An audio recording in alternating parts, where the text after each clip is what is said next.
Major funding for American Experience is provided by the Alfred P. Sloan Foundation. National corporate funding is provided by Liberty Mutual and the Scotts Company. Additional funding provided by the Ford Foundation. American Experience is also made possible by the Corporation for Public Broadcasting and by contributions to your PBS station from viewers like you. Thank you.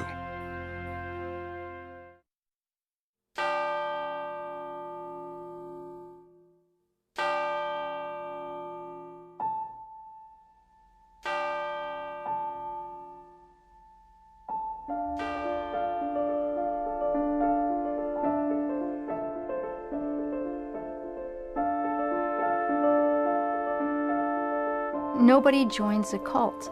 Nobody joins something they think is going to hurt them. You join a religious organization, you join a political movement, and you join with people that you really like. I think in everything that I tell you about Jim Jones, there's going to be a paradox. Having this vision to change the world, but having this whole undercurrent of his function that was underneath that vision. Some people see a great deal of God in my body. They see Christ in me, a hope of glory. He said, if you see me as your friend, I'll be your friend. As you see me as your father, I'll be your father. He said, if you see me as your God, I'll be your God. Jim Jones talked about going to the Promised Land, and then pretty soon we were seeing film footage of Jonestown. Rice, black-eyed peas, Kool-Aid. We all wanted to go. I wanted to go. People's Temple truly had the potential to be something big and powerful and great. And yet, for whatever reason, Jim took the other road. On the night of the 17th, it was still a vibrant community. I would never have imagined that 24 hours later they would all be dead. Die with a degree of dignity. Don't lay down with tears and agony. It's nothing to death, it's just stepping over into another plane. Don't be this way.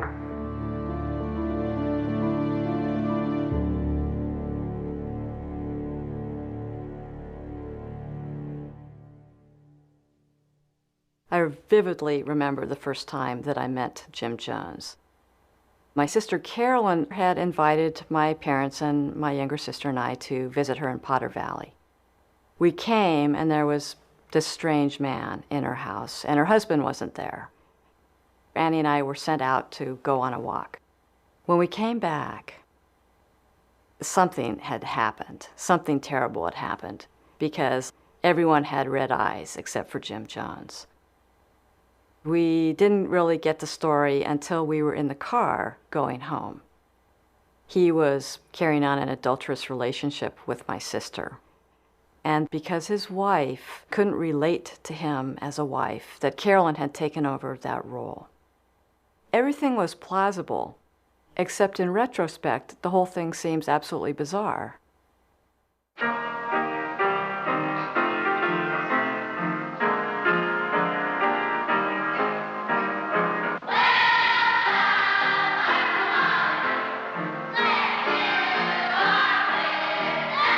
The first time I visited People's Temple, I drove at the urging of a friend and a co-worker to Redwood Valley.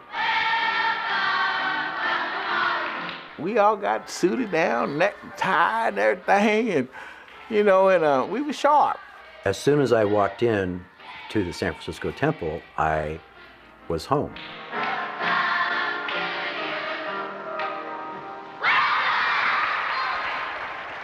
I was one of those kind of guys that I used drugs. I was an alcoholic. I drank alcohol and stuff like that. And all these people that were like my age, they were clean.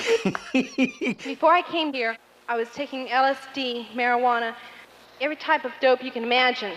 Without our pastor Jim Jones to teach me the right way, I would not be in college right now. And for me, that was like, wow, man, I liked it. Thank you very much. Thank you.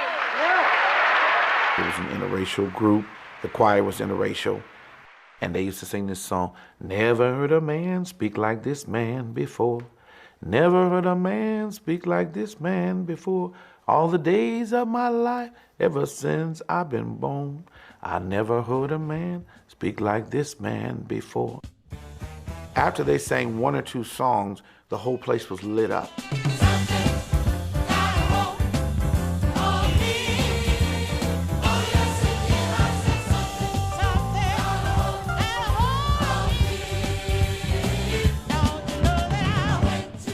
The People's Temple services, they had life, they had soul, they had power.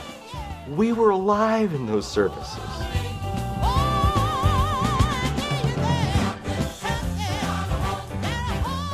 I would be up jumping in the balcony and clapping my hands. If you came in as a stranger and didn't know anything about the politics, you were thinking you were entering an old-time religion service.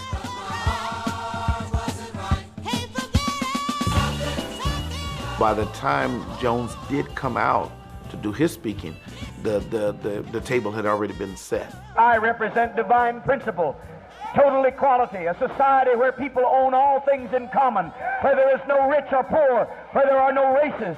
Wherever there's people struggling for justice and righteousness, there I am, and there I am involved. What he spoke about were things that were in our hearts. The government was not taking care of the people. There were too many poor people out there. There were poor children. The world is like a human family. The little child may not be able to go and draw a paycheck, but the father guarantees the child care. The grandmother may not be able to work anymore, but the father and mother guarantees her the right to live.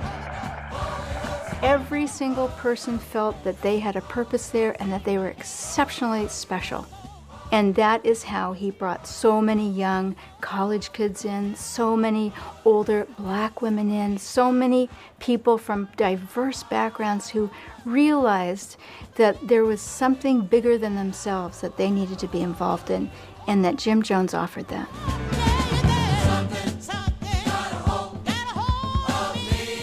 I went home, told Mom, you know what, this is the right church for me. It was the next week that I became a member of People's Temple.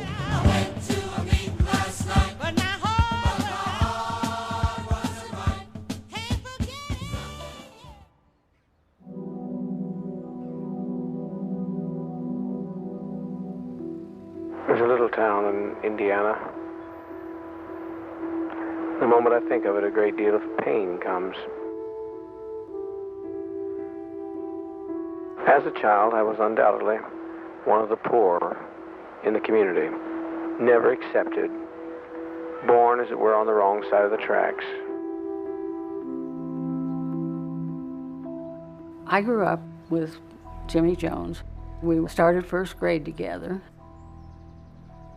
My brothers used to go over to Jimmy's house and hung around his barn, which was where he played. From the time I was 5 years old, I thought Jimmy was a really weird kid. There was something not quite right. He was obsessed with religion. He was obsessed with death.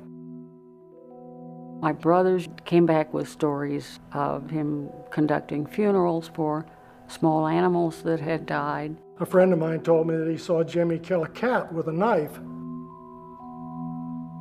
Well, having a funeral for it was a little strange. Killing the animal was very strange.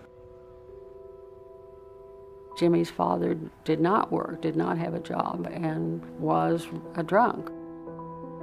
Jim's mother had to work in order to support the family. And he was kind of left to his own devices. You know, kind of the kid who ran wild in the street, you know what I mean? Listen, he was in a dysfunctional family. We got a nice name for it now. But when you live in a dysfunctional family, you think it's normal.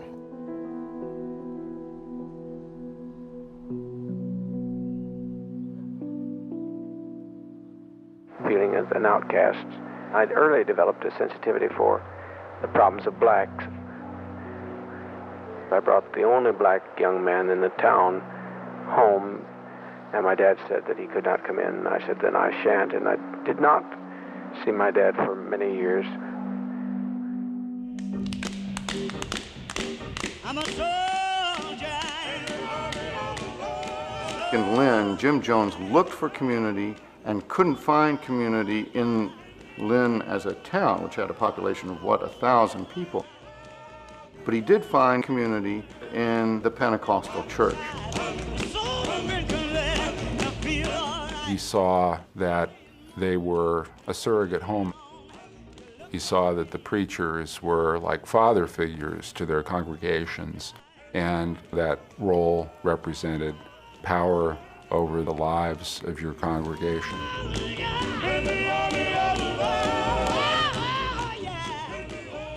Jim Jones started out on the revival preaching circuit, learning the ropes of being a preacher, and once he started doing that, it became clear that he could get a following. The first time I met Jim Jones was Easter 1953. My mother-in-law, Edith Cardell, had a monkey and it hung itself, and she wanted to replace the monkey, so she looked in the Indianapolis Star, and in that Indianapolis Star was Jim Jones's ad that he had some monkeys to sell. So it was through that that she met Jim Jones and came back saying that he'd invited her to church this next Sunday. Oh, Father, in the name of the divine Son, in the name of the life-giving presence, speak in our hearts now. It didn't make no difference what color you were. There was everybody welcome there in that church, and he made it very plain from the platform. We had some people that disagreed with Jimmy that got up in the audience and said they disagreed with him. They did not like this integration part of this services. We did ask people to leave the church one night because of that. I was the first Negro child adopted by a Caucasian family in the state of Indiana. Jim Marshland actually went to adopt a Caucasian child. The story goes that I was crying real loud, and it drew attention for Marshland to come over. And once she picked me up, I stopped crying. My family was a template of the Rainbow family. We had an African American. We had 2 American Asian, and we had his natural son, homemade. Jim was breaking new ground in race relations at a time when the ground was still pretty hard against that. Jim Jones was hated and despised by some people, particularly in the white community.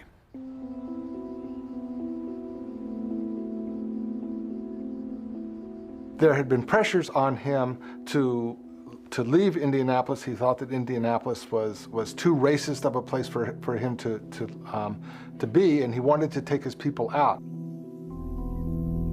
California is perceived to be a very progressive state. This would be the place to implement the dream of racial equality, not Indianapolis, which seems hopeless, but California, which seems to be the promised land. He chose Ukiah in Northern California, about 90 miles north of San Francisco, because there was an article in Esquire magazine that said that Ukiah was one of the 9 places in the world that in the event of thermonuclear attack, people would survive. I told Edith, if you follow Jimmy to California, you're crazy. So what did Jimmy do but took her to a psychiatrist and sent me a certified letter that she is of sound mind and she is not crazy. I was there the afternoon that Edith drove away. I didn't know I'd never see her again.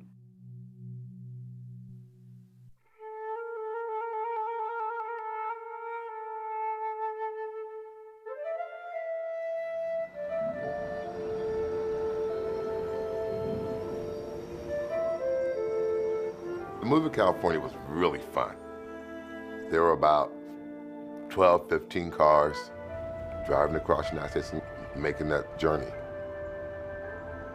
to a place none of us knew, none of us could even imagine. We were going to California, our new world.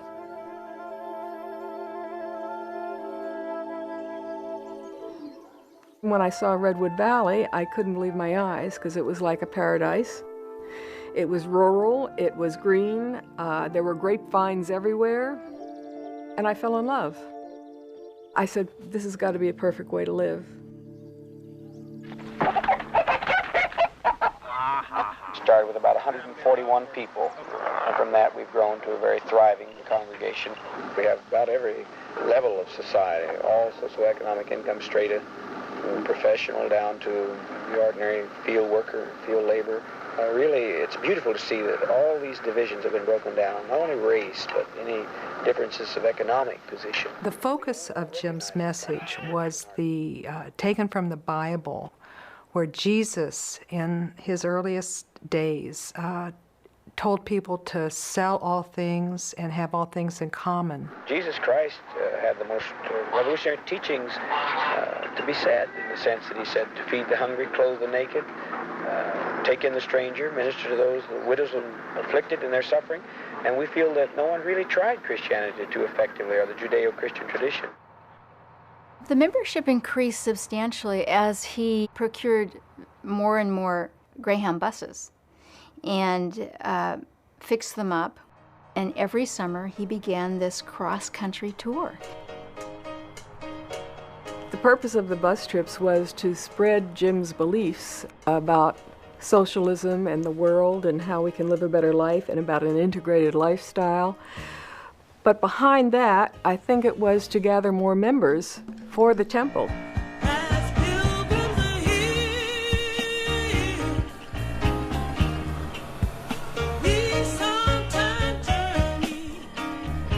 I decided not to go to Vietnam, and I was just at the point of what am I going to do with myself.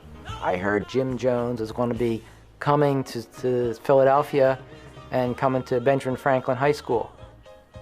And I went Wednesday night and I listened to him, and I was impressed by how it was such an interracial group and people were really happy. You got nothing to lose. Who else is going to stand, look you in the face and say, come and I'll give you a job. Come and I'll give you a home. Come and I'll give you a bed. So I got nothing but a pension. Don't leave your pension behind. Who else will tell you that? Who'll tell you I'll put you on that bus tomorrow? I heard Jim Jones talking about equality among races, what it's like in living in California, in the Redwood Valley, the good works that they're doing, things that like I wanted to get involved with but didn't even know where to make an entree. And all of a sudden the answer was there. Somebody is going to get on the Freedom Train in Philadelphia. He was there for 3 evenings, and the third evening I went off in the bus and came to California. Surely, surely, he's able to carry. When I joined People's Temple in the spring of 1966, there were exactly 81 members. 5 years later, an extended family of 80 people had become an organization of thousands.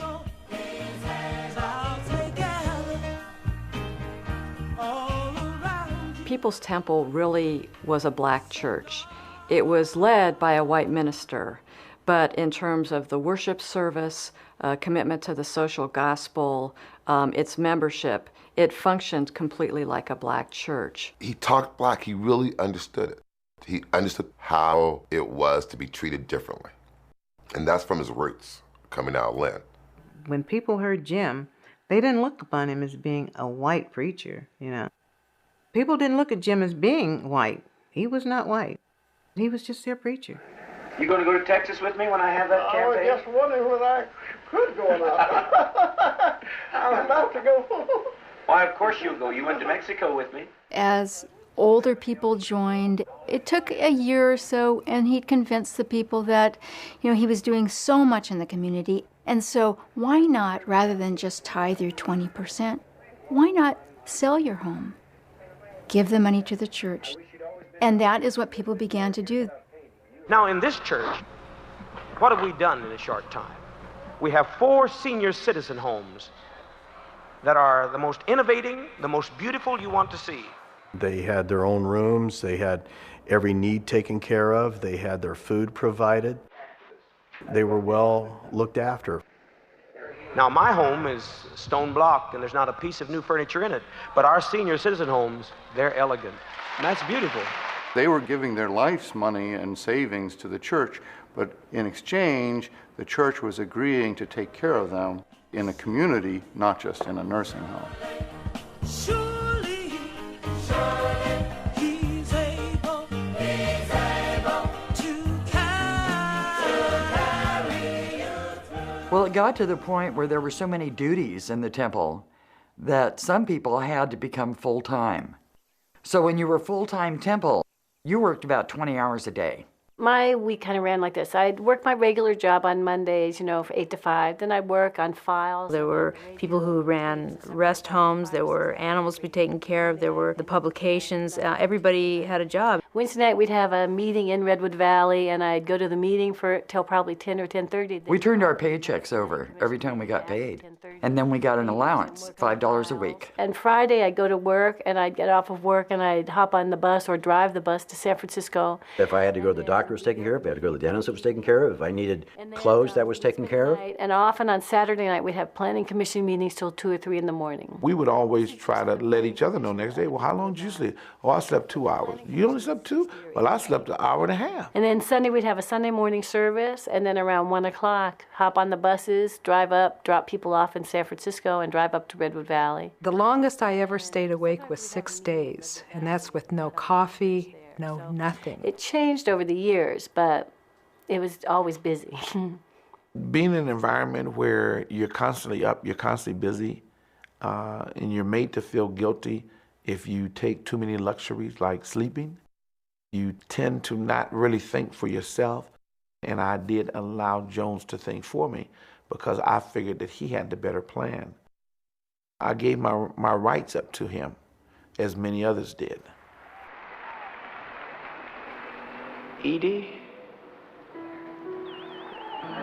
Are your fingers numb? In your right hand. Reach the fingers out that are bothering you.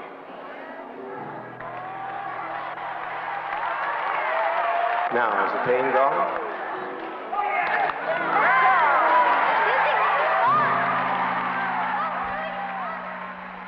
There was a senior citizen, and we nicknamed her Power. He would have her to come up in the midst of one of his meetings, and she used to say, "The man got power. The man got power, y'all." And the whole place would just go wild. Take your glasses off. Just stare in our face. Now, look at my face. I love you. The people love you. And most importantly, Christ loves you. What do you see? One finger. One finger. One of the most incredible healings to me was this little old lady, and she was in a wheelchair. Jim said, "Darling, you know, today is your day. You're gonna get healed today. So we're gonna heal those legs of yours. You're gonna walk again." And the whole auditorium went totally crazy. Come forth, my dear. Stand out. Take that step. Bless your heart. Take that step. And she takes this real slow, shaky step. She said, "I can feel it." He said, "Yes, I know you can feel it. Now take your other leg and do it." And it's another real slow, shaky step. And he says, "Now I want you to walk toward me." Move forward. Move forward. Move forward, darling. You can do it. And she starts taking forward steps. And pretty soon, she is walking. And she starts walking up one of the aisles. And pretty soon she's running. Well, by this time, the whole congregation's running down these aisles with us. We're all just running around the aisles, just hooping and hollering up a storm.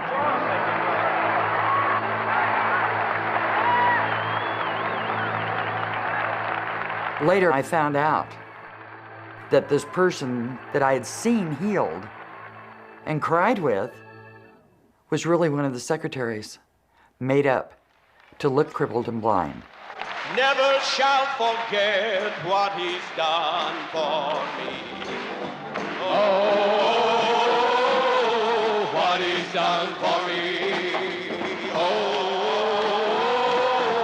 what he's done for me. Oh, what he's done for me. I never shall forget what he's done for me.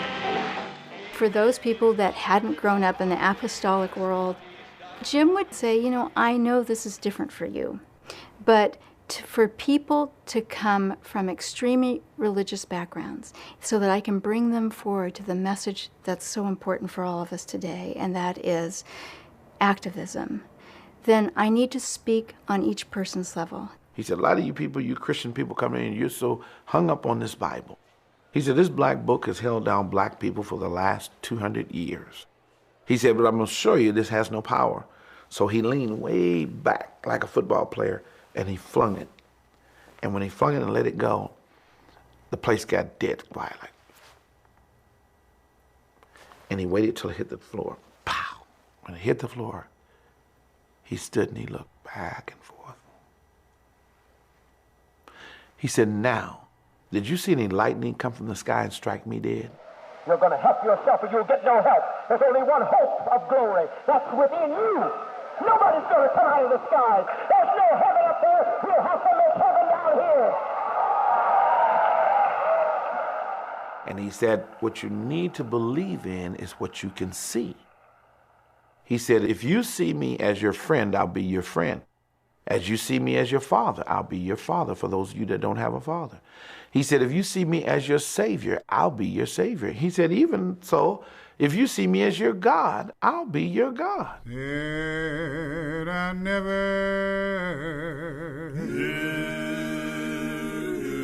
heard a man speak like this man before. People lifted Jim to a level of adoration because many believed that he had healed them of cancer. Many believed that he had saved their son or daughter from an automobile accident. There were many reasons for many people to admire, love, excuse, overlook much of what Jim did.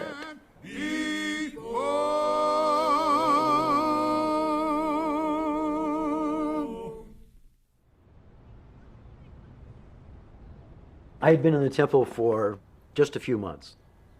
I was sent backstage in Los Angeles to get something for somebody. I don't remember what. And Jones happened to be coming out of his room, and he said, "Hi, Tim, how are you doing? How's it going? How do you like everything so far?" And, "Oh, I like it a lot, and, you know, it's really cool." I don't remember exactly. And he reached up and kind of patted the back of my neck, and he said, "I'll fuck you in the ass if you want." And I just kind of stammered, no, you know, no. And he said, "Well, you know, if you ever want that, that's okay, you know, just let me know and we'll do that." Jim said that all of us were homosexuals. Everyone except, he was the only heterosexual on the planet. And that the women were all lesbians and the guys were all gay. And so anyone that showed any interest in sex was just compensating. What he explained to each of us and in sermons was that sexual relationships were very selfish, and they took away from the focus of the church, and that was to help others. Jim was not celibate. Nobody knew that until perhaps it was their time to find out. What he spoke from the pulpit wasn't what he did behind the scenes. I remember one night, one of the brothers had stood up and said, "You know, I think everybody that wants Father to screw him in the butt, you need to take an enema first." I'm telling you the truth, man. I'm telling you the truth. And then the question went on, Well, how many of you in here have had him to do that? And whether they were lying or just following suit, hands of the men just went up around the room. And I'm sitting there petrified because I'm like, is this what it's leading to that I'm supposed to get to? And I'm thinking, But I played it off like, okay, I'm being cool. Okay, if that's where they at, that's not where I'm at. Because I'm thinking, my wife, I'm happy with my wife. You know, as far as I'm concerned with her, with this sleep I'm not getting enough anyway. One of the powerful things that Jim used to keep us to not think was that we were never really allowed to speak with one another. I'd look around and I'd say, am I the only one that feels this way? I learned eventually not to say anything to anyone. We had a lady who visited us a week ago here and was speaking to one at the door, and she was a member of a prominent church, a pastor's wife. And she said, I think that the poor should be made to control how many children they bring into the earth. You remember? Some leading scientists say we have to have euthanasia. Oh, no. Oh, no. Who's going to decide who and when a person's going to die? We must never allow that, because this is the kind of thing that ushers in the terror of a Hitler's Germany. We must not allow these kind of things to enter our consciousness. My father used to tell me that people's lives, 60% of people's lives, were made on emotional decisions. Make your decisions, 60% of your decisions, based on logic, fact, and reason. And allow emotion to be the secondary motivator. And we were Star Trek fans. He and I were Star Trek fans. And he used to always say, just vulcanize yourself. Just vulcanize yourself.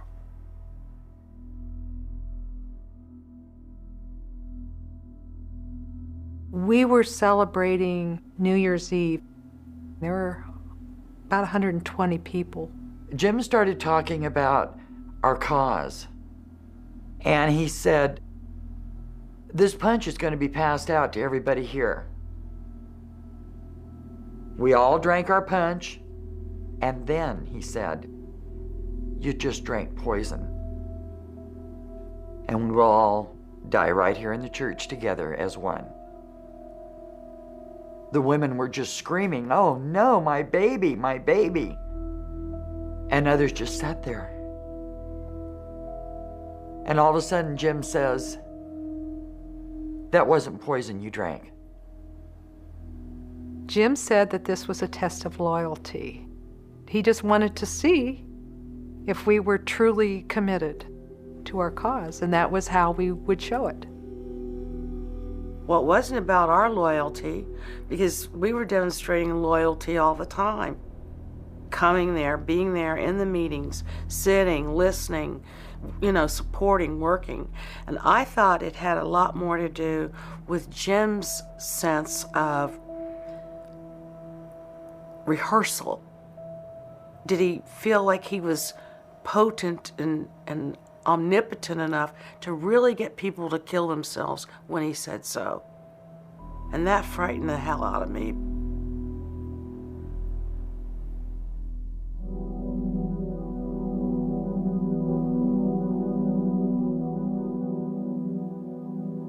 Jim Jones, I think, realized that ultimately Ukiah was not the sort of climate where People's Temple would thrive. He wasn't going to be gaining large numbers of members. He couldn't declare himself to be a socialist god openly, certainly in a city like Ukiah.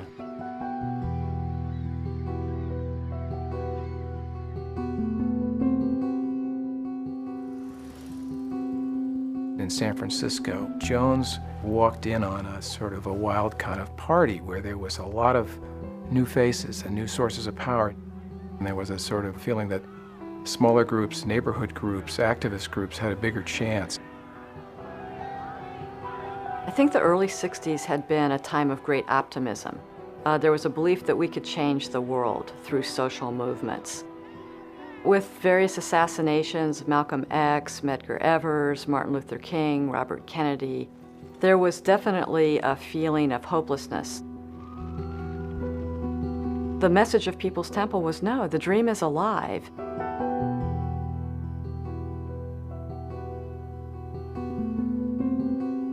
If you had a demonstration in San Francisco and you wanted people to show up, Jim Jones, the People's Temple, could be there in 20 minutes with hundreds of people, and we would be enthusiastic. There was an attitude of, we can change the world, and that's what we wanted to do. These people would be on time, they'd be polite and nice. They were a span of ages, a span of races. They were tailor-made for a political rally. To a politician, it was like a birthday cake times 12. You've managed to make the many persons associated with People's Temple part of a family. If you're in need of health care, you get health care. If you're in need of legal assistance of some sort, you get that. If you're in need of transportation, you get that. And that's the kind of religious thing that I'm excited about and have some respect for. When vice presidential candidate Walter Mondale came to San Francisco, Jim Jones was part of the entourage that boarded his private jet. When Rosalind Carter came to San Francisco, she gave Jim Jones a private audience.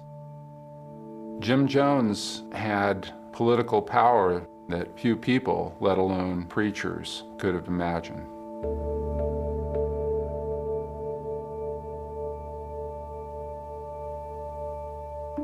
Jim Jones represented the People's Temple as a progressive movement that was threatened, that there were outside forces who didn't want us to do what we were doing, and it was the government.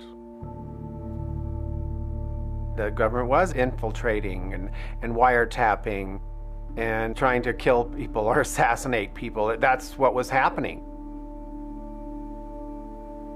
He was always paranoid that someone was going to get in and try to kill him. That they had two people that had dedicated their lives that they were going to jump in front of Jones and take the bullet, kind of like the Secret Service, so to speak. Jim started changing a lot in the 70s. He was taking drugs. I think he said it was his kidneys at the time. And he was getting more and more paranoid. Incredibly paranoid. There was always threats, always threats. They were there. They were just about to try to destroy us if we weren't always vigilant about our movement.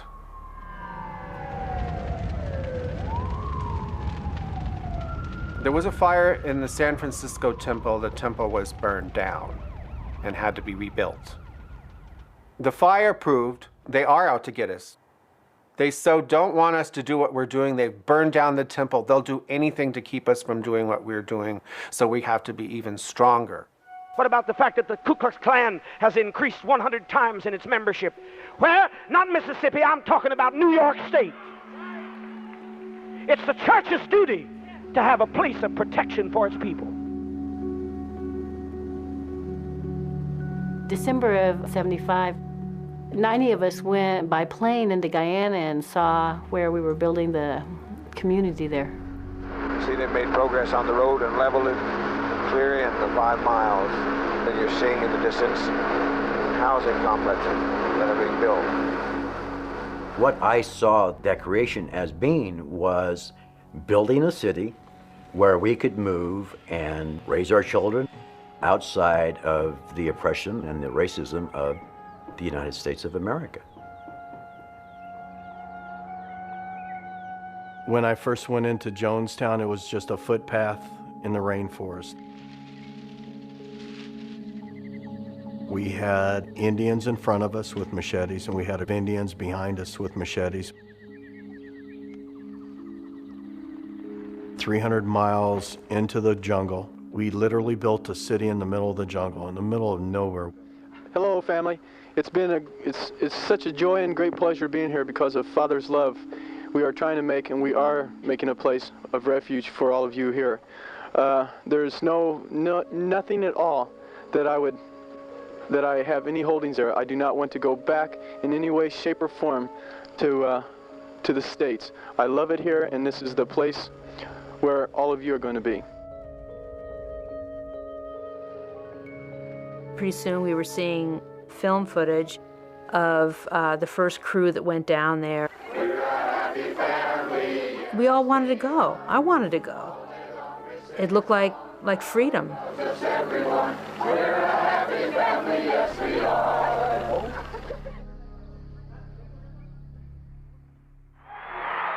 Now will each of you give a very fond embrace, a salutary kiss of greeting to your neighbor, and let's fill this atmosphere with warmth and love.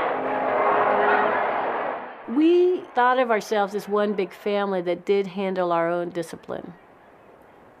I was in a lot of the meetings where people were spanked or beaten, and I was slapped once also in a public meeting. People were brought up front and asked to, they had to tell who they'd slept with and who they had sneaked off to a restaurant with. It wasn't a week that went by that I wasn't called up on the floor because of my behavior, because of my attitude. Stanley Clayton, up front, center. He would ask people, what do you think we ought to do with them? You think you ought to get a good boxing? And then you'd get a resounding roar, yes. You might fight 5 people in one night. Well, you know, you're very tired. I've seen situations where they actually knocked the person out and actually took water and threw the water back on, woke him up and woke him some more. I had welts really bad, and when I went to work the next day, one of my employees noticed the welts when I sat down, and I just broke down and told her. She didn't even know I was People's Temple. And she called the manager of the station up, and they talked to me about leaving. I couldn't say goodbye to my son and my husband, because at that point it was like the Gestapo. The families were turning in each other. If I had said goodbye, one of them would have reported me. It's kind of like when you get married and you have this ideal and you're in love, and then, the honeymoon wears off and reality sets in. And most people, once the going gets rough, don't jump out immediately. In one planning commission meeting, Jim was getting notes, kind of love notes from one of the members on the planning commission. Jones is sitting there calmly, and so another lady said, well, I don't know why you keep doing that. What makes you think you got something that he wants anyway? And so another woman says, well, you know what, you ought to just take off your clothes and show him what you got. You ain't got nothing. And so by this time, they look back to Jones, and so he looks over his glasses, and he nods with approval. Yeah, that's a good idea. She was to be totally naked, and she was down to nothing but her skin. Not even any shoes on, no bra, no panties, no nothing. Then they begin to say what her breasts looked like, her stomach, butt, vagina, you name it. Everything they could think of, they were saying. By this time, her face is red. Her body's almost red from embarrassment. And I noticed something. Jones was sitting, looking over his sunglasses, but he had a smile on his face, like he's really enjoying this woman being torn down. I have a conscious memory of sitting there thinking to myself, this is wrong. And I didn't do a damn thing to stand up and say, this is wrong. It's like a child in a dysfunctional family. On a certain level, it's normal, I just kind of took everything in stride. But then we felt like we had gotten involved and gotten in so deep that it was actually no way out.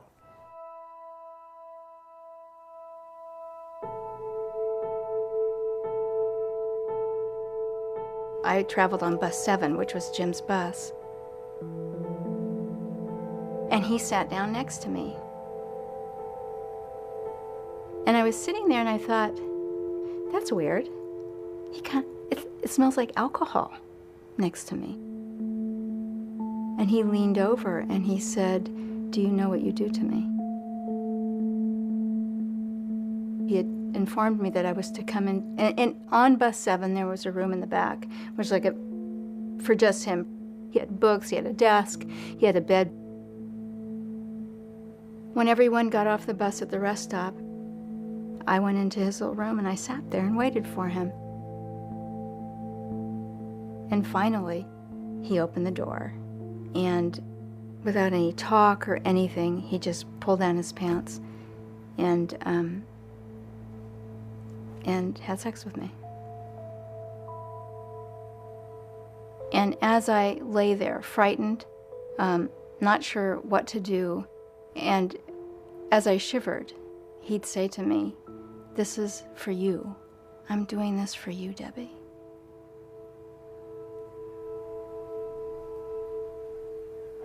Senator Moscone, how are you? Very good to see you too. Well, in 1975, there was a mayoral election in San Francisco, a conservative candidate and a liberal candidate, George Moscone. How you doing, all right? All right. Jones had several hundred people who would go door to door election day. Instead of a group that might give you 20 or 30 of these people, or 100, you had 300 or 400. God bless you for being here, and let's go on and win. The Moscone election was very close. The margin of victory was probably no more than 4,000. So you had to credit a big chunk of decisive votes to People's Temple. The reward for the election of George Moscone was the appointment of Jim Jones as chairman of the City Housing Authority. What was once a really boring meeting all of a sudden became like really interesting when Jim Jones became the head of it, because we all came down on the buses and we were instructed that when Jim came in, we stood, and when he left or spoke, we'd stand and clap. The sheer staginess, the controlled atmosphere that sort of enclosed this guy made him so unusual, so different than the norm, that it made me very curious. My biggest problem was getting somebody to sort of talk to me about the church in kind of conversational terms. I had become friends with some of the various defectors, and one of the defectors told me that she was going to speak publicly about Jones. And I said to her, I said, well, if you're going to speak publicly, I'm going to speak with you. I'm not going to let you do this alone. I finally heard from some ex-members who heard I was interested in writing a story about the temple for New West magazine. And they took a chance. They called me, and some of them said, you know, you don't know nothing about the church. Wait till I tell you what I went through. Before the article was going to break, Jim convinced the publisher that she needed to read it to him. He was on one phone, and I was on taping the other end of it while somebody else listened on another one. Jim didn't understand that there was no way he could talk her down from whatever this article was going to say. And as she continues to read this article, he's looking around the room at about 5 of us, and you could tell that he's becoming more and more anxious, and his mouth becomes drier and drier. And he realizes that this article is going to be hugely damning. And it was midway through it, he mouths to all of us in the room, "We're leaving tonight." They flew out to Guyana 6 hours before that article was going to hit.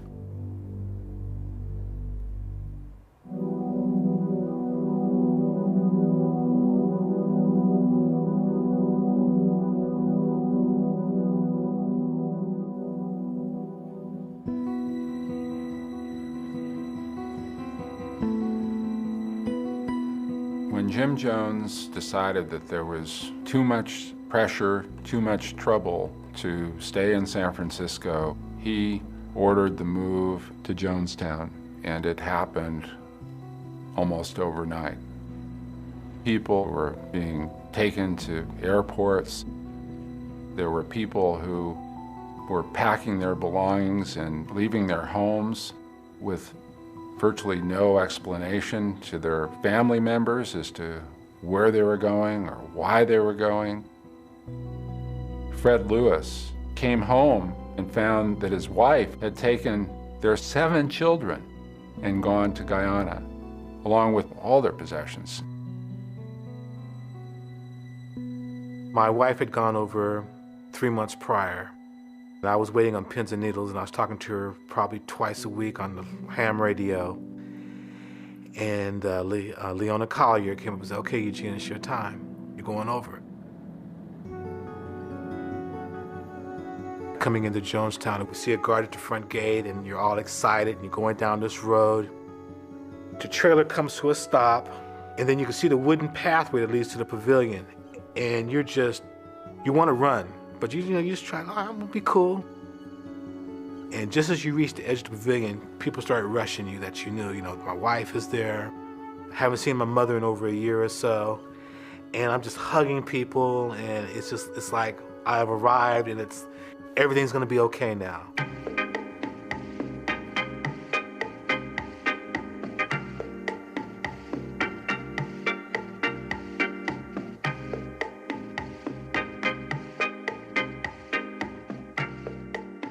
I've never been so totally happy or fulfilled in my life. I can't begin to describe it. You could sit here and talk all day long and no words could describe the peace, the beauty, the sense of accomplishment and responsibility and camaraderie that's here. It's overwhelming, it really is. You can't describe it. You know, it's just such an exciting time. Everything was new and unique and just fun. You know, we just had fun with it as it grew. I just love that we created what we ate, that we did all these jobs. What do you think about your friends back down in the state? Do you think they should be here? Well, Do you want to share with them this morning? Speak up. I wished I could. Well, can you do share it? with them. Would But you do it? They won't listen to me. They won't listen to you, huh? When you don't have anything, you own Jonestown. You are part of Jonestown. You were a shareholder at Jonestown if you were African American. It gave them the opportunity to really be a part of creating a utopia. Tell me why, tell me why, tell me why. Why can't we live together?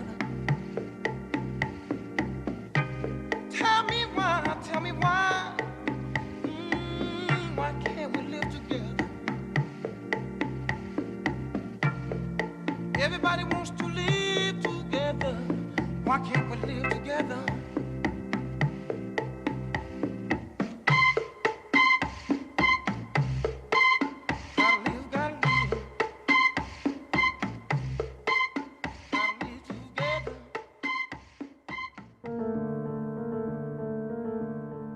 I think that Jim Jones took his group down there because he was afraid to face the publicity and answer the questions here in this country. I don't think that he feels confident having people talk to their relatives. I think the only way he can survive and sustain what he started is to isolate all his followers from this country and from their families. The concerned relatives were the ex-members who wanted other family members still in the church to know they could leave. They wanted them to feel that there was an outside world, that Jones was wrong about telling people they could never leave the church and that they'd be treated badly in the real world. The concerned relatives prompted FCC investigation of People's Temple. They organized letter-writing campaigns to public officials, to members of Congress. They were incredibly effective in mobilizing government and media interest in People's Temple. He was talking integration, he was talking helping people, he was talking better this and better that. What about now? What's your impression now? My impression now that those are fronts for him, I think he's gone crazy.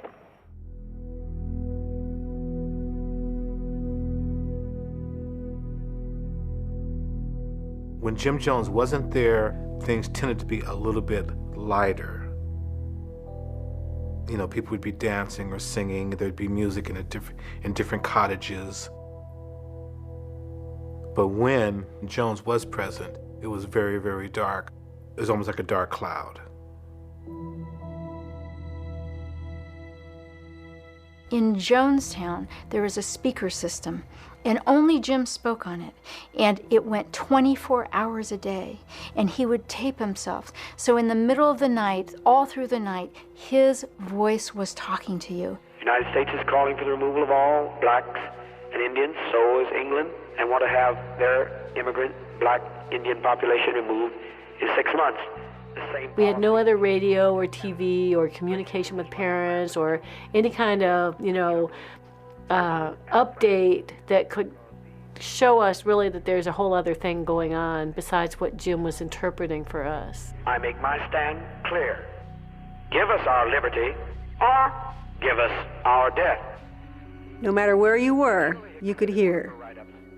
You could hear it when you're in your bunk at night. You could hear it when you're in the outhouse. You could hear it when you were working in the field. You could hear it all the time. At least on those terms, we choose our death, and no one chooses it for us. Don't try to take any of our children.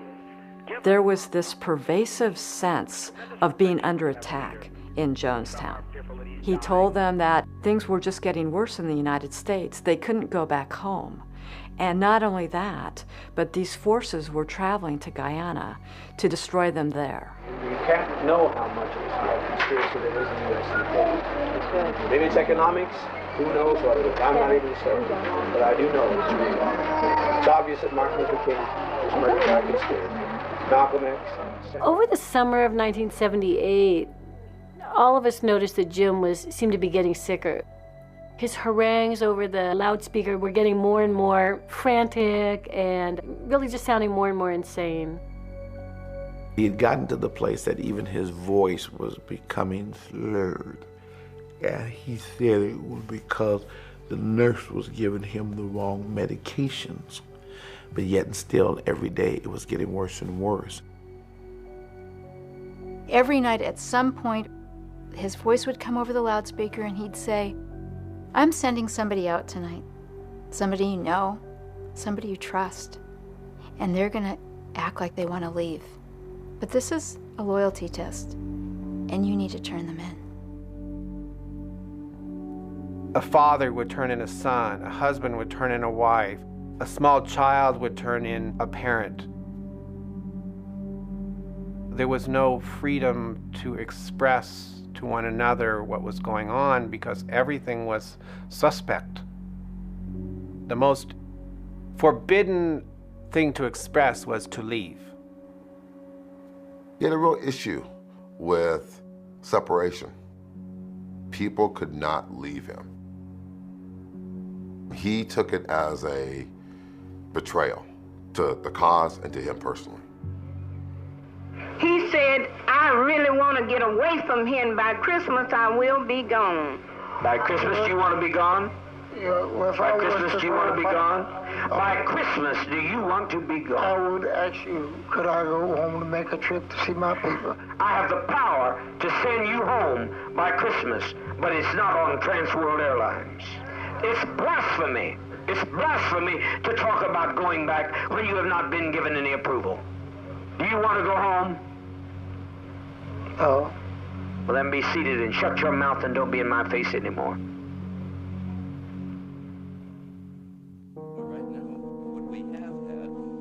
Congressman Ryan was unique in the political sphere. He had this hands-on approach to legislating. He just didn't take no for an answer. So when he was in the state assembly, he went to Folsom State Prison and spent a week as an inmate to understand the prison issues and prison reform. He became concerned because a number of residents in San Mateo County had become members of the People's Temple, and family members started contacting him, concerned about their whereabouts and concerned about whether or not they were being held against their will. The word we were getting was that there was an armed encampment. It was enough for the congressman to say, you know what, I want to go find out for myself.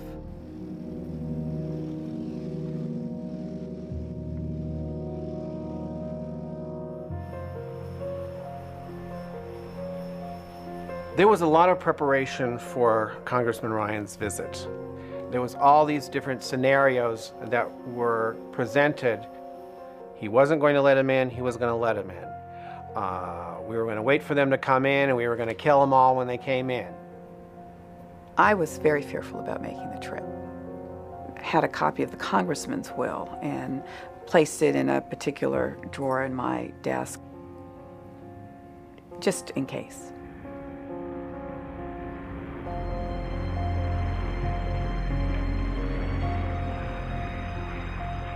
We flew in sometimes in the afternoon, about 6 p.m. We saw this beautiful signs, "Welcome to Jonestown." As we approached Jonestown, it was Spartan, but very impressive. How could you not be impressed that out of the jungles of Guyana, they had carved out a community? They had crops growing, they had cabins, they had a little medical clinic, a little daycare area. Flour, rice, black-eyed peas, more peas. We have different containers around the place. We couldn't go through all the tremendous inventory they built up. Kool-Aid.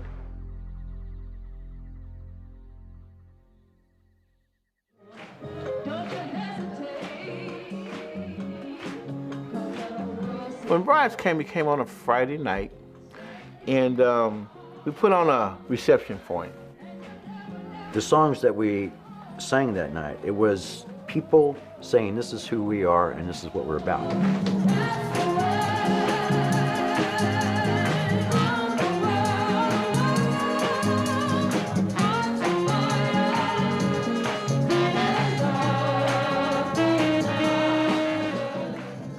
It was a vibrant community. I would never have imagined that 24 hours later those people would be dead.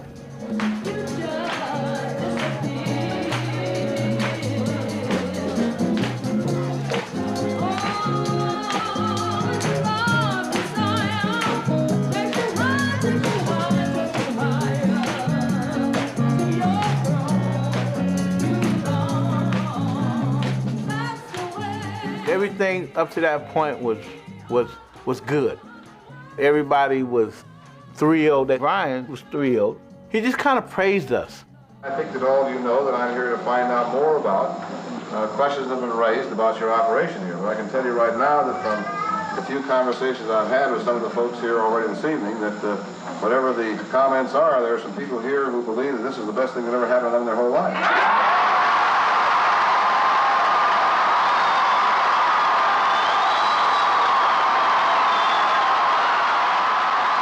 That response to him was spontaneous, it was loud, it was emotional.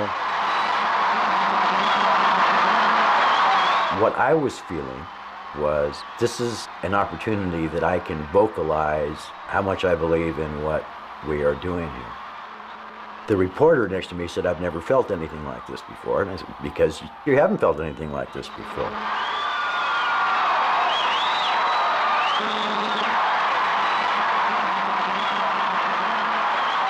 I actually felt pretty good overall. This went probably as well as it possibly could go so far.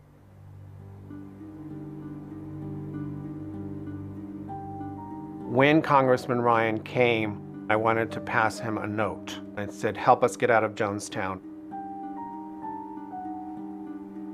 When one of the reporters was walking around towards the edge of the pavilion, I stuck the note in a fold of his arm, and it fell to the ground. And so I picked up the note and I gave it back to him. I said, you dropped something. And this little boy, about 9 years old, started saying, he passed a note, he passed a note.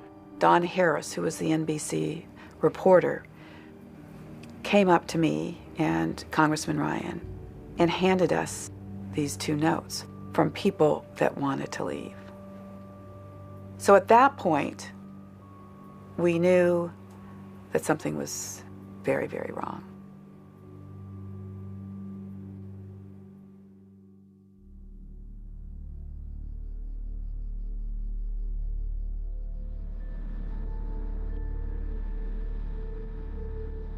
I was like the first to rise up the following morning. It was a bright, sunny day, but it was a dark day. It just didn't feel right. We were there supposed to interview some of the family members to ask them why they cannot leave. Are you happy here? Oh, I should say I am. I've never been any happier in my life. You want to stay? Definitely. I certainly do. Some people have said they couldn't leave if they wanted to.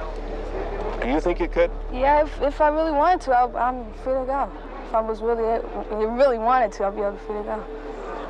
Well, I believe it. I've been here a few days, and I have absolutely no complaints at all. It is really nice here. It is really nice, and I'll be leaving in a couple of weeks, and they could come with me, but they said they didn't want to come. Literally out of nowhere, the storm came blowing in. The sky turned black, the wind came up, and it just torrential rain.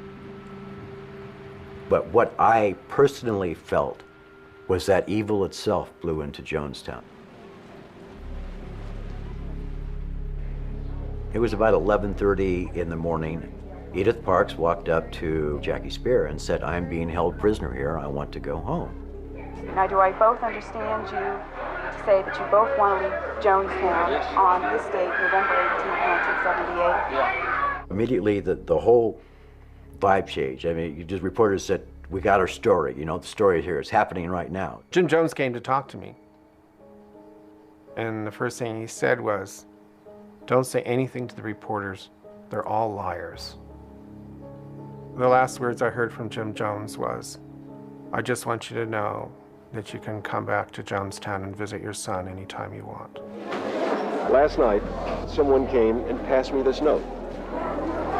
He's the one that I'm just talking about. Yeah, this is the man that wants to leave his son here. Doesn't it concern you, though, that this man, for whatever reason, one of the people in your group... People play games, friend. They lie. What can I do about liars? Are you people going to leave us? I just beg you, please leave us. Bill, we will bother nobody. Anybody wants to get out of here can get out of here. We have no problem about getting out of here. They come and go all the time. I don't know what kind of game. People like people like publicity. Some people do. I don't. But some people like publicity. But if it's so damn bad, why is he leaving his son here? Can you give me a good reason for that? When word got out that people were leaving, all hell broke out. You bring those kids back here! Hold on a second. You bring them back! One second. Don't you touch my kids! More people wanted to leave. And then Jim Jones started to make pleas to people saying, "You can't leave. You're my people. Why do you want to leave?" It was an emotional roller coaster for everyone there. Don't you touch my kids!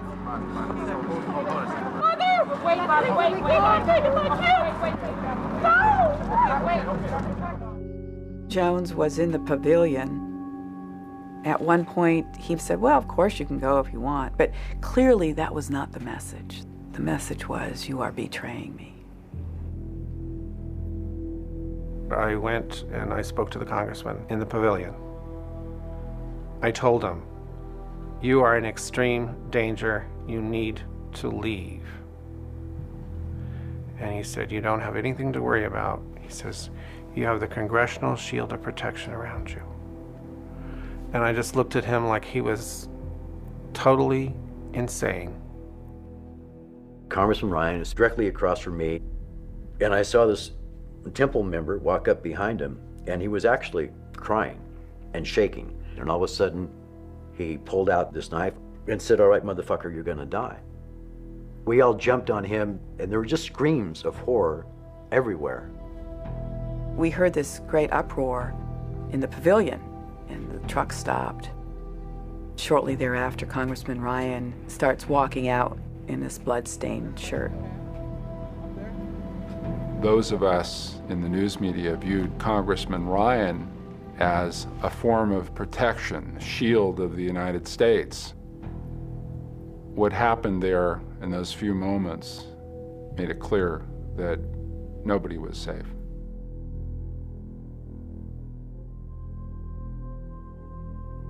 I went back to my cottage. All I wanted to do was see my wife and my son.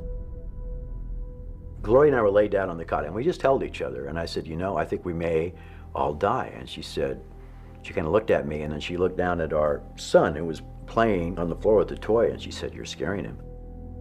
I had literally opened my mouth to say, "We need to leave," when there was an announcement on the loudspeaker, "Will everybody report to the pavilion for a meeting?"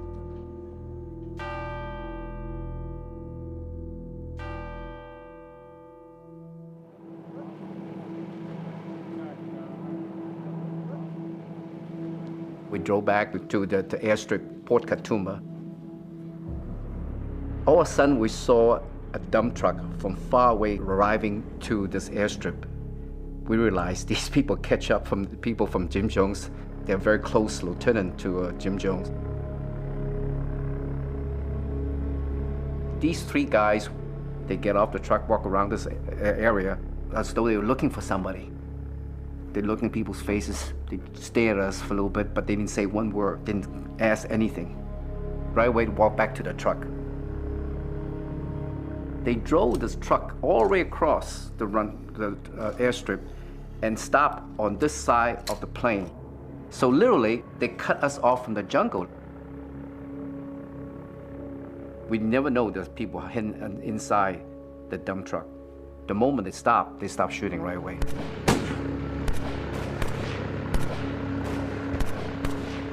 Everybody ran towards the plane, on this side of the plane. They tried to hide underneath the wheels. Then the congressman ran under the plane, and I sort of followed suit and got behind one of the tires. All you can hear is a gun pop, pop, pop goes off constantly.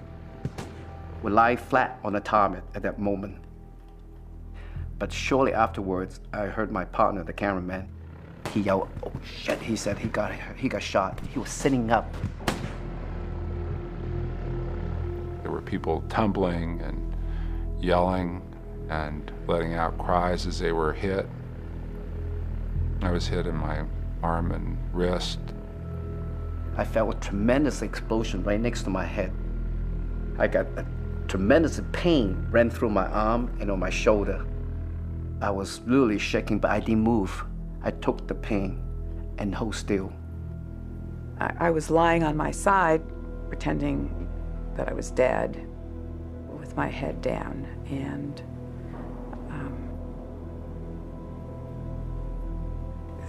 they came and shot me at point blank range. I remember someone coming to me and telling me that Congressman Ryan was dead. But I was at a point where I didn't know how much more time I was going to be alive.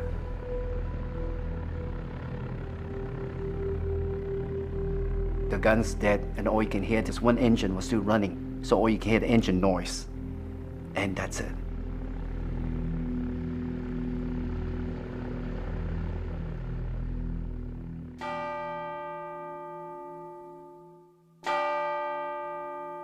We walked up to the pavilion together with everybody else. It was very quiet, it was very somber, it was very sad, but it wasn't a death march. The congressman's dead. You think they're going to allow us to get by with this? Must be insane.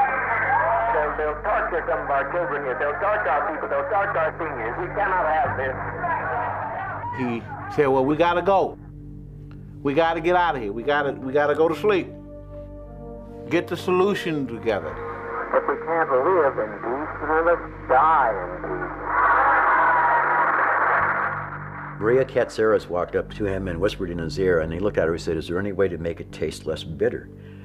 And she said, no, apparently not. And he said, "Is it quick?" And she said, "Yeah, it's supposed to be quick." Anyone that has any dissenting opinion, please speak. When we destroy ourselves, we're defeated. We let them, the enemy, defeat us.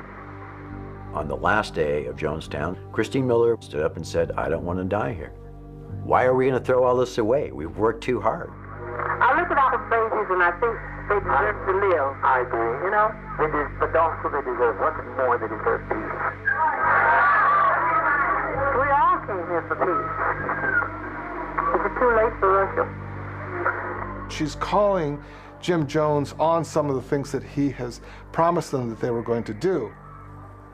Jim had promised that as an alternative to them dying in Jonestown, that they could go to the Soviet Union. I've listened to you. You asked me about Russia. I'm right now making a call to Russia. What more do you suggest?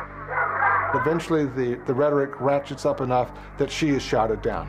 Christine, your life has been extended to the day that you're standing there because of him. It's when I noticed that there were armed guards had kind of taken positions up around the pavilion.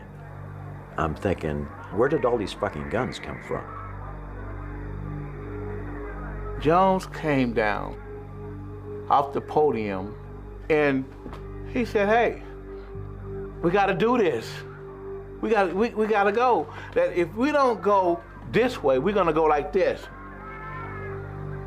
And they were coming, taking like newborn babies out of the mother's arms. Mother, mother, mother, mother, mother, please. Mother, please, please, please, don't do this, don't do this. Put down your life with it, child, but don't do this.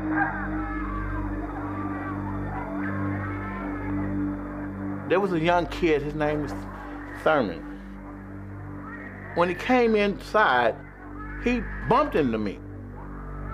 At that same time, he's falling to the ground and he's going into convulsion. Hurry, hurry, my children, hurry. All I say is not fall into the hands of the enemy. Hurry, my children. Hurry. I grabbed the kid from the shoulders up. In that process of taking him out of the pavilion, this kid died in my arms. I just felt the life go out of him. To me, at that point, I knew that this shit was real. Die with respect, die with a degree of dignity. There's nothing to death, it's just stepping over into another plane. Don't be this way. I ain't never used the term suicide, and I'm not gonna never use the term suicide. That man was killing us. As I walked up to the back of the pavilion, I saw a woman named Rosie on the ground, crying, holding her dead baby. There were maybe 8 or 9 other people who were dying or in the process of dying. Inside, I just wanted things to stop. Please, just let me catch my breath. Let me figure out what's happening here. I looked to my right, and I saw my wife with our son in her arms and poison being injected into his mouth. My son was dead and he was frothing at the mouth. You know, cyanide makes people froth at the mouth. My wife died in my arms and my dead baby son was in her arms, and I held her and said, I love you, because that's all I could say. It was like, she died in my arms, man. Quickly, quickly, quickly, quickly, quickly. Where's the vat? Right here, so the adults can begin. My wife came up to me. She didn't have no tears in her eyes. She just was just in a daze. My mother, my grandmother, my sister, my brother, oh, they gone. You know, she said, just take me, and just lay me down next to my grandmama. And she went up to that Kool-Aid, to that death barrel, and she just didn't hesitate, just took it and drank it, and then told me to hold her, to take her, and I did. And she died in my arms. And once I laid her down, and she told me how she wanted to lay with her grandmother, I at that point knew that I didn't have no reason to be here anymore. We laid it down, we got tired.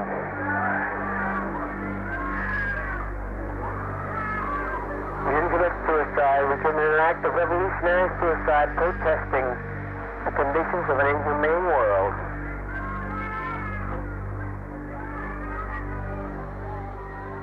They were just fucking slaughtered. They were fucking slaughtered. There was nothing dignified about it.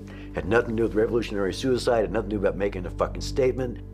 It was just senseless waste. Senseless waste and death. To whomever finds this note, collect all the tapes, all the writing, all the history. The story of this movement, this action, must be examined over and over. We did not want this kind of ending. We wanted to live, to shine, to bring light to a world that is dying for a little bit of love. I never believed in heaven in my whole life. You know, that's not the way I operated. But when I was in Guyana, when I watched the sunrise and stuff, I actually thought there was a heaven on earth.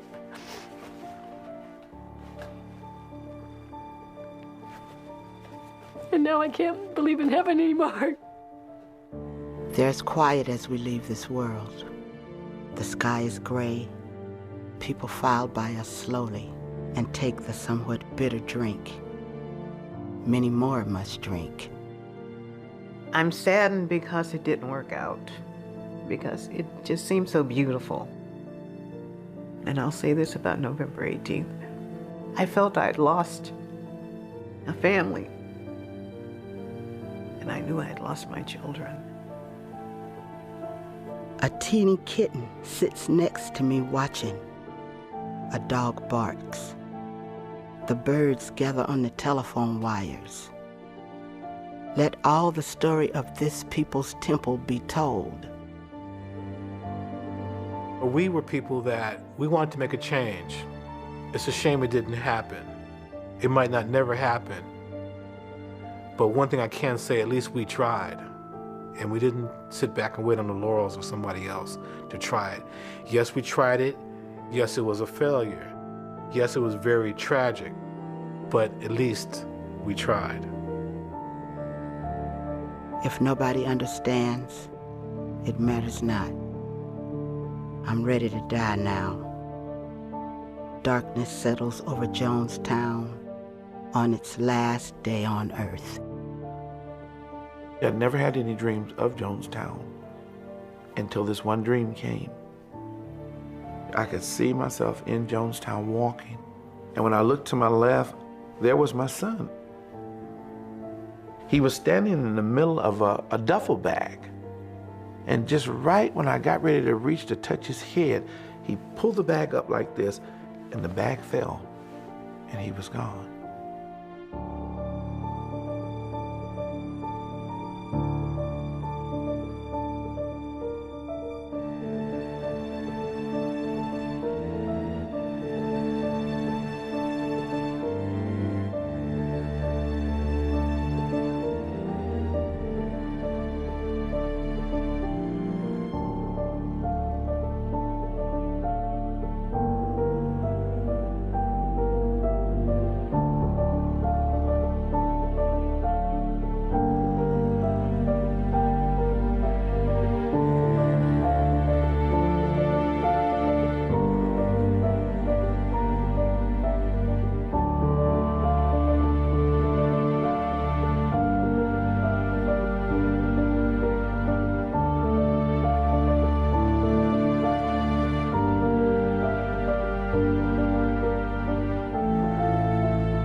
There's more at American Experience Online. Visit companion websites for each American Experience episode with interactive features, additional interviews, plus rare videos and photos. All this and more at pbs.org.